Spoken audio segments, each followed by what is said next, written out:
underwater forest. We had finally arrived on the outskirts of this forest, surely one of the finest in Captain Nemo's immense domains.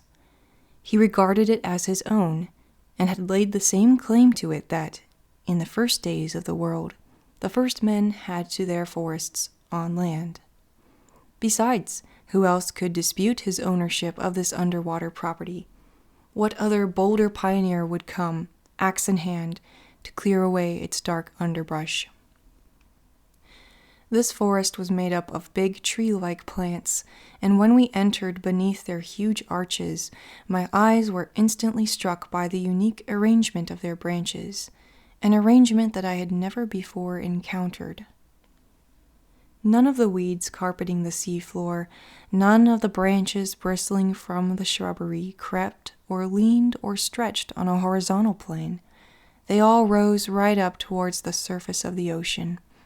Every filament or ribbon, no matter how thin, stood ramrod straight.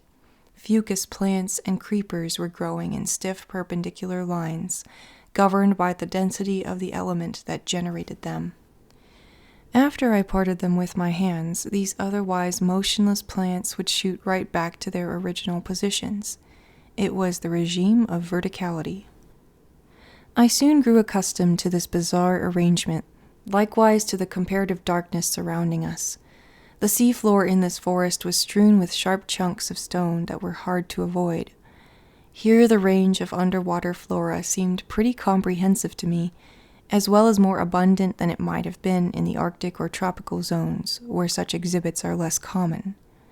But for a few minutes I kept accidentally confusing the two kingdoms, mistaking zoophytes for water plants, animals for vegetables.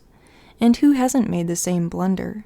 Flora and fauna are so closely associated in the underwater world. I observed that all these exhibits from the vegetable kingdom were attached to the seafloor by only the most makeshift methods. They had no roots and didn't care which solid objects secured them, sand, shells, husks, or pebbles. They didn't ask their hosts for sustenance, just a point of purchase. These plants are entirely self-propagating, and the principle of their existence lies in the water that sustains and nourishes them. In place of leaves, most of them sprouted blades of unpredictable shape, which were confined to a narrow gamut of colors consisting only of pink, crimson, green, olive, tan, and brown. There I saw again, but not yet pressed and dried like the Nautilus's specimens, some peacocks' tails spread open like fans to stir up a cooling breeze, scarlet rose tangle, sea tangle stretching out their young and edible shoots, twisting strings of kelp from the genus Nereocystis that bloomed to a height of 15 meters, bouquets of mermaids' cups whose stems grew wider at the top, and a number of other open sea plants, all without flowers. It's an odd anomaly in this bizarre element, as one witty naturalist puts it. The animal kingdom blossoms, and the vegetable kingdom doesn't. These various types of shrubbery were as big as trees in the temperate zones. In the damp shade between them, there were clustered actual bushes of moving flowers, hedges of zoophytes in which there grew stony coral striped with twisting furrows, yellowish sea anemone from the genus Caryophylla with translucent tentacles, plus anemone with grassy tufts from the genus Zoantharia. And to complete the illusion, minnows flitted from branch to branch like a swarm of hummingbirds, while there rose underfoot like a covey of snipe, yellow fish from the genus Lepisocanthus, with bristling jaws and sharp scales, flying gurnards and pine cone fish.